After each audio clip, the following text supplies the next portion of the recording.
Today, we're going to talk in detail about why using exercise to lower blood sugar treats the symptoms, but not the root cause. A lot of people ask, does exercise to lower blood sugar even work? Yes, it does, but it's not a complete solution. The reason so many people rely on exercise is that they discover that as soon as they start moving, their blood sugar levels decrease. This leads them to think that diabetes isn't a big problem. They can just exercise it away. I want to tell you that this understanding is incorrect.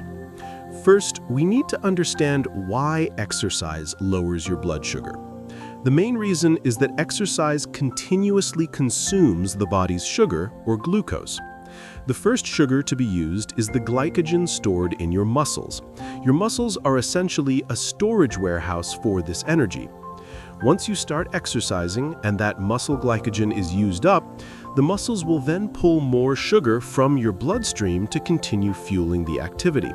As a result, your blood sugar level drops.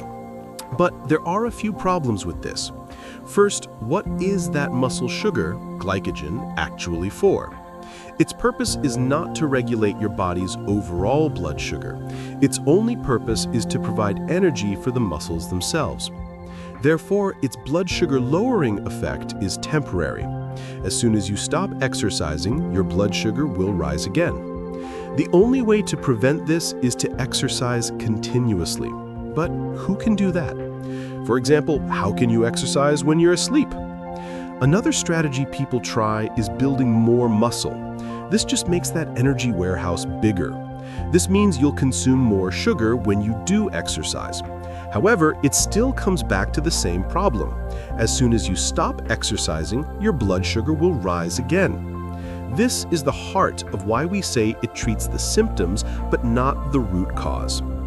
However, some people who exercise long-term do find that their blood sugar doesn't rebound as much. I believe this isn't just about the muscles, it's likely related to the liver.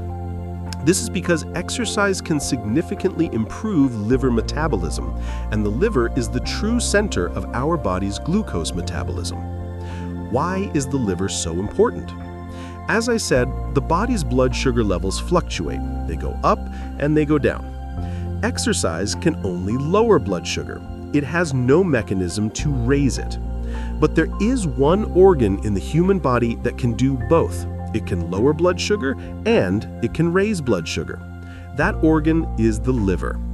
The fact that our blood sugar, like our blood pressure, stays within a reasonable, stable range under normal conditions is directly related to the function of our liver. The liver, as the center of glucose metabolism, is also a storage warehouse, just like muscle. But the muscle warehouse is a one-way street.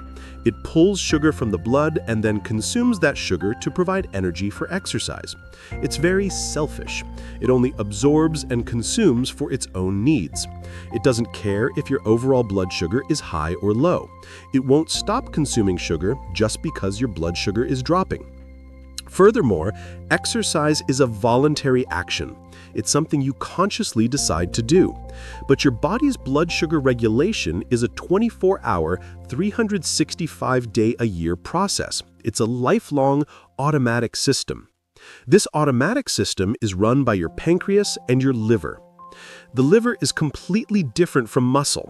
It can't just absorb sugar, it can also release sugar into the bloodstream. When your blood sugar is high, the liver receives a signal, insulin, from the pancreas, and it absorbs sugar from the blood to store it, thus lowering your blood sugar. When your blood sugar is low, the pancreas sends a different signal, glucagon, and the liver releases its stored sugar back into the blood to raise the level. It's a true two-way regulatory system. Muscles do not have this function. They can store sugar, but they cannot release it back into the bloodstream to help the rest of the body. This automatic 24/7 regulation by the pancreas and liver is fundamentally different from the temporary one-way effect of exercise. So the root cause of the problem is when this automatic system breaks. If your pancreas's beta cells are destroyed and can no longer secrete insulin, you have type 1 diabetes. If your body develops insulin resistance, meaning the signals aren't being heard correctly, you have type 2 diabetes. In fact, many people with type 2 diabetes have normal or even high levels of insulin. The body just isn't responding to it. I personally believe that insulin resistance is closely related to liver health and function. Therefore, based on an individual's specific condition, improving and conditioning the liver can be very beneficial for managing type 2 diabetes. Of course, this is a very complex medical issue and must always be done under professional guidance. Now you should understand why I say exercise for lowering blood sugar treats the symptoms but not the root cause. This is not to deny that exercise can help. But looking at the way the human body is designed to run, normal blood sugar regulation is not meant to be controlled by exercise. Exercise is just a supplementary tool. We must pay more attention to the root of the system, the pancreas and the liver. Finally, I hope everyone learns correct health knowledge. I wish you all good health.